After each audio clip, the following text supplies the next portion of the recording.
Dans cette vidéo, nous allons parler de l'hébergement du nom de domaine, élément essentiel pour mettre notre site en ligne et le rendre accessible par tout le monde.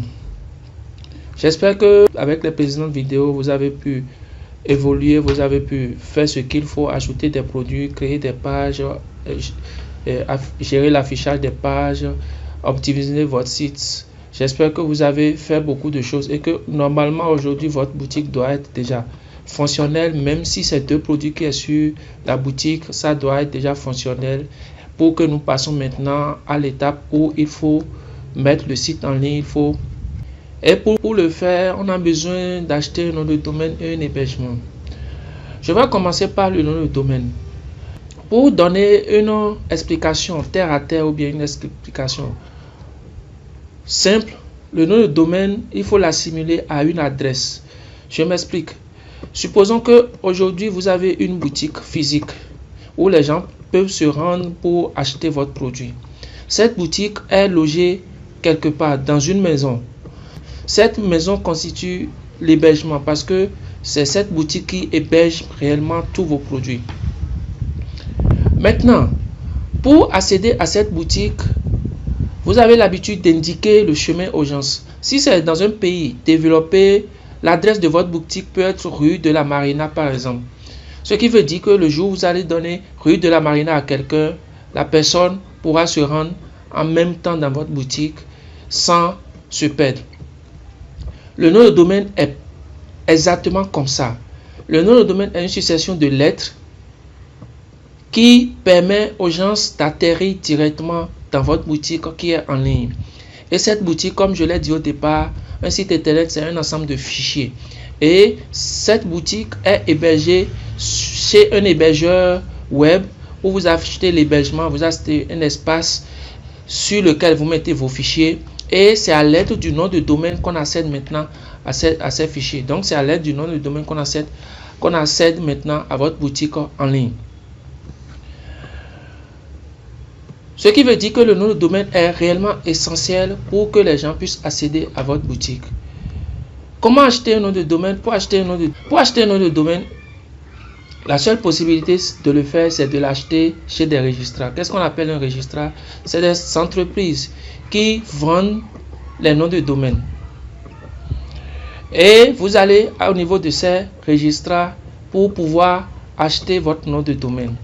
Un nom de domaine normalement coûte en moyenne à partir de 6 000 à plus. Ça dépend de l'extension, ça dépend du registrar. Vous allez constater tout à l'heure la variation des prix en fonction de l'extension. Comment acheter un nom de domaine? La première des choses, c'est définir le nom de domaine qu'on veut acheter. Pour définir le nom de domaine que vous voulez acheter, il suffit juste de voir le nom de votre boutique. Je donne un exemple. Si votre boutique va s'appeler Megashop, ça veut dire que normalement le nom de domaine doit s'appeler Megashop. Mais comme vous allez le constater tout à l'heure, il faut trouver un nom de domaine court, facile à garder et mémorisable. Quand vous voulez acheter votre nom de domaine, il faut éviter au maximum les tirets, les chiffres. Dès que vous faites ça, vous allez au niveau des registrars pour acheter votre nom de domaine. Au niveau des registrars ou bien au niveau des hébergeurs web, je vais vous parler de 3 hébergeurs web en fonction de mes habitudes d'utilisation et en fonction du marché également. Premier hébergeur web, c'est OVH.com. OVH.com est l'hébergeur numéro 1 dans le marché francophone des hébergeurs. C'est un hébergeur qui est en France et qui vous permet d'acheter un nom de domaine, d'acheter des hébergements et d'acheter tout ce que vous voulez. Vous pouvez même acheter des serveurs. Vous voyez tout ce qui est possible ici. Ils ont même une entreprise de télécommunications et ils offrent d'autres services complémentaires. Je l'ai choisi parce que ça fait partie des hébergeurs que j'utilise le plus souvent. Deuxième hébergeur, PHPNet. PHPNet, je l'ai également choisi parce que je l'utilise également pour certains types de projets. Et on a LWS que j'utilise également, mais qui est l'hébergeur le plus utilisé aujourd'hui sur le marché béninois. Nous allons continuer cette vidéo en essayant de faire l'exercice sur ces 3 hébergeurs pour que vous constatez la différence. Pour que le jour où vous allez vous trouver sur un autre hébergeur, que au moins la différence que vous allez constater ici puisse servir à ce que vous puissiez vous en sortir. Comme je l'ai dit, au premier niveau, il faut identifier son nom de domaine. Dès que vous identifiez votre nom de domaine, vous allez sur ces registrars, ces hébergeurs. Je ne vous dis pas forcément d'utiliser ces hébergeurs. Vous pouvez aller sur Google et taper hébergeur web. Google va vous lister plein d'hébergeurs. Vous faites votre choix. Mais ces hébergeurs, je les ai proposés parce que je les maîtrise mieux et je les connais mieux. Dès que vous avez votre nom de domaine clair, il faut maintenant vérifier si ce nom de domaine est libre, est disponible. Et pour le faire, vous allez sur un des hébergeurs. Ici, on est au niveau de OVH. Au niveau de OVH, vous venez au niveau de WebHost et vous cliquez sur nom de domaine et vous avez cette page. Au niveau de PHP, vous avez domaine, achat de nom de domaine et vous tombez sur cette page. Et au niveau de LWS, vous avez domaine, nom de domaine et vous tombez également sur cette page. Qu'est-ce qu'il faut faire maintenant sur cette page? Ce que vous allez faire, c'est de saisir le nom de domaine que vous voulez acheter. Quand vous voulez saisir, il faut, pour avoir un meilleur résultat, éviter de le saisir avec l'extension. Qu'est-ce que l'extension? Je mets par exemple megatech.com. Là, c'est l'extension. Le .com est l'extension. Pour avoir un meilleur résultat, évitez de saisir avec l'extension et vous allez cliquer sur rechercher. On va faire pareil ici. On va chercher un autre nom de domaine. Ici, on va chercher Top Boutique, par exemple. Et j'envoie et on va faire pareil ici également. Et on va chercher Mega Shop. Donc, je fais réserver mon nom de domaine. On va faire rechercher ici également. Et déjà au niveau de OVH, vous voyez déjà qu'il vous donne toutes les extensions possibles. Bon, les extensions les plus utilisées ici. Si vous voulez plus d'extensions, vous cliquez à ce niveau. Maintenant, tout ce qui est vert est que c'est disponible avec ce nom de domaine. Donc, on peut avoir megatech.ovh, megatech.org, megatech. Et vous choisissez votre extension. Le conseil que moi je peux déjà vous donner à ce niveau, c'est que il faut tout faire pour avoir une extension en .com. Déjà, l'extension en .com vous crédibilise plus que les autres extensions de façon directe. Maintenant, quelle est la différence entre les extensions génériques? Quelles sont les extensions génériques? C'est .com, .net, .info et .org. Le .org est destiné pour les organisations, les associations, les activités à but non lucratif. Le .net est destiné pour tout ce qui est technologie, network, réseau informatique, réseau télécom, ainsi de suite. Le .info est destiné pour tout ce qui est information, tout ce qui est presse, tout ce qui est journal. Et le .com est commercial. Donc, il faut tout faire pour chercher un autre domaine avec l'extension .com. Ici, on a la chance de saisir quelque chose qui n'est pas encore acheté. On va revenir ici au niveau de LWS. Ici, on a fait Top Boutique.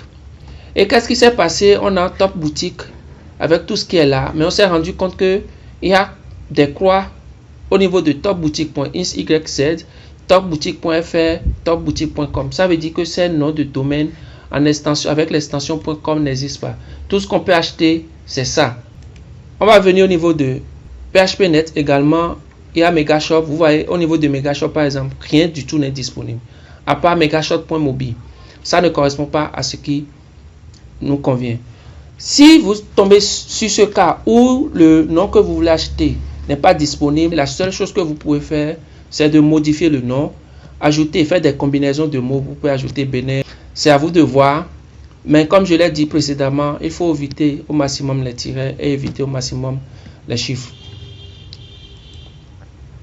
Donc, dès que vous faites ça, il faut juste simplement choisir son nom de domaine et faire continuer. Mais nous n'allons pas procéder comme ça. Pourquoi? Parce que si vous procédez comme ça, vous achetez le nom de domaine et après vous allez acheter l'hébergement. Ce qui veut dire que les deux vous seront facturés. Je m'explique. Si le nom de domaine est à 10 000 et que l'hébergement est à 50 000, le processus qu'on est en train de faire fera que on va acheter le nom de domaine à 10 000 et après on ira acheter l'hébergement à 50 000. Alors que si on achète l'hébergement d'abord, on nous offre le nom de domaine. Donc au lieu de payer 50 000 pour l'hébergement et 10 000 pour le nom de domaine, on va juste payer 50 000 pour avoir les deux. Donc c'est ce qu'on va faire. Maintenant, l'hébergement, c'est quoi? Comme je l'ai expliqué un peu en faisant la liaison avec une boutique physique, l'hébergement, c'est l'action d'aller réserver un espace sur un serveur web pour sauvegarder ses fichiers. Ce qui veut dire que le serveur web est là. Vous allez acheter un espace disque sur lequel vous allez maintenant mettre les fichiers de votre site web pour que le site soit accessible en ligne. Quand on parle d'hébergement, il y a différents types d'hébergement. Donc, je viens au niveau de hébergement au niveau de PHP.net. Vous voyez ici, il y a plusieurs hébergements à ce niveau. Il y a hébergement individuel où il y a l'offre perso, il y a hébergement pour business où il y a l'offre pro et l'offre performance, et il y a hébergement pour développeurs, le cloud web. Il y a plusieurs types d'hébergement. Il y a l'hébergement mutualisé. Au niveau de l'hébergement mutualisé, vous partagez les ressources du serveur avec plusieurs sites. À ce niveau, vous êtes limité dans vos actions, vous êtes limité parce qu'on ne peut pas permettre à ce que votre site empêche les nombreux autres sites qui partagent les mêmes ressources que vous d'être pénalisés parce que soit vous utilisez trop la bande passante ou bien vous n'avez pas respecté les règles de sécurité. Donc à ce niveau, il y a des restrictions qui vous empêchent d'avoir toute la liberté dans ce que vous faites. Mais c'est l'hébergement qui est idéal pour quelqu'un qui vient de commencer. Deuxième type d'hébergement, ce sont les VPS. Ils donnent plus de flexibilité et ils jouent l'intermédiaire entre un serveur mutualisé, un hébergement mutualisé et un hébergement dédié. Nous avons maintenant les hébergements dédiés qui offrent plus de possibilités et offrent une sécurité maximum. Nous avons d'autres types de serveurs comme le cloud. Le serveur sur lequel nous allons nous concentrer, c'est le serveur mutualisé. Dès que vous venez sur un hébergeur, vous avez toutes les offres d'hébergement qui sont là. Maintenant, entre ces offres d'hébergement, il faut identifier ce qui correspond à ce que vous voulez faire. Et pour identifier ce qui correspond à ce que vous voulez faire, il faut prendre en compte quelques critères. Il y a plusieurs critères, mais je vous dirai simplement les critères les plus essentiels. Il faut voir l'espace disque qui est là. Ici, c'est 100 Go, 200 Go, illimité. Il faut voir le trafic par mois qui est également important. Il faut voir la sécurité qui est également importante. Il faut voir la version de PHP qui est également importante. Il faut voir si vous avez droit à une base de données ou pas. En dehors de ça, il faut voir la fiabilité, la qualité et plusieurs autres caractéristiques. Mais ce qui est important quand vous voulez utiliser WordPress, il faut voir si votre serveur est compatible avec WordPress. Je vais venir ici sur OVH. Vous allez voir que au niveau de chaque hébergement, ils ont mis l'icône de WordPress. Donc l'icône là signifie que les hébergements sont compatibles avec WordPress. On va essayer d'acheter un hébergement. On va faire le processus avec PHP.net. Vous regardez l'hébergement qui vous convient. On va prendre ceci. On choisit le délai. Il nous donne le délai. Si on veut acheter pour 2 ans, au lieu de payer ceci par mois, on paie ça par mois. On paie 2,99 € par mois au lieu de 399. Puisque c'est une simulation, nous on va faire continuer.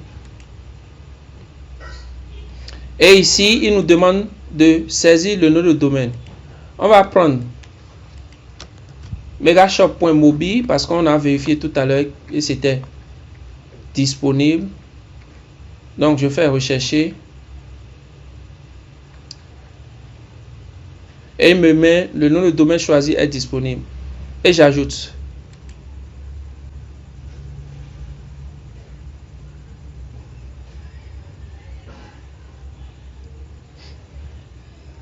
Je fais continuer. Bon, je vais cocher tout ce qui est là. Et je fais continuer. Si je n'ai pas un compte, je crée un compte. Et si j'ai un compte, je crée un compte ici. Et si j'ai un compte, je me connecte à mon compte. Donc, je vais me connecter à mon compte.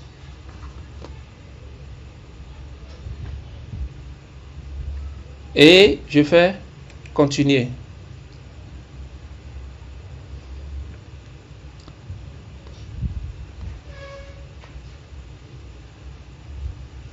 Parce que j'ai choisi un nom de domaine qui n'est pas en extension.com, ils ont facturé le nom de domaine. Sinon, si c'était l'extension.com, ils n'allaient pas facturer. Et je précise comment je veux payer. Je fais continuer.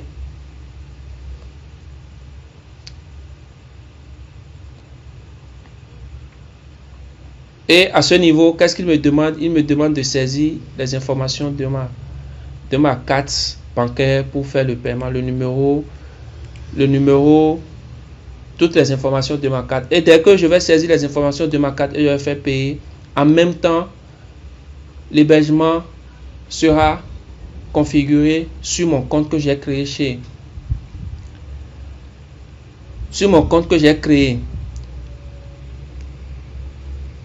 chez l'hébergeur, et je pourrais avoir accès à ça au plus 30 minutes, maximum 10 minutes, 10 à 20 minutes après pour mettre mon site en ligne. Voilà la manière dont on achète un hébergement en ligne et un nom de domaine. Comme je vous l'ai dit, il faut privilégier partie de l'achat du nom de domaine. Et il faut partir de l'achat de l'hébergement pour acheter le nom de domaine. Et si c'est une extension.com, on vous l'offre. Et dès que vous achetez, vous avez accès à vos informations.